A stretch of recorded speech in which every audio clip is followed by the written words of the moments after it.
देवी सूक्तम्। ओम श्री गुरुभ्यो नमः। हरिः ओम।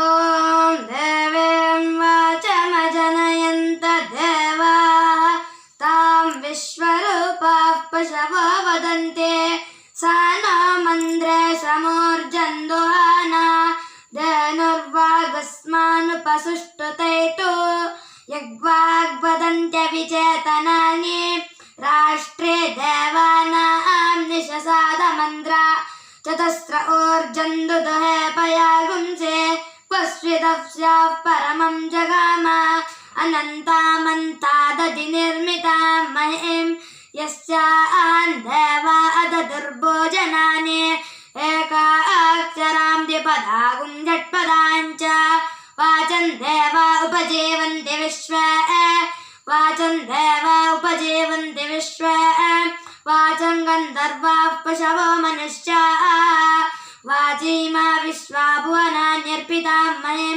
सा नो हवं जुषतामिन्द्रपत्नी वागक्षरं प्रचमजारुतस्य वेदानां मातामृतस्य नाभिः शानो जुषाणोपयज्ञमागात अवन्ति देवे स्ववामे अस्तो यां ऋषयो मन्त्रकृतो मनीषिणः अन्वैच्छन् देवास्तपसा श्रमेण तां देवीं वाचगुं हविषा यजामहे सा नो ददातु सुकृतस्य लोके चत्वारि वाक्परिमिता पदानि तानि विदुर्ब्राह्मणाय मनीषिणः गुहात्रेणि निहितानेऽङ्गयन्ते तुरीयं वाचो मनुष्या वदन्ते कात्यायनाय विद्महे कन्याकुमारी धीमहि तन्नो देवी प्रचोदयात्।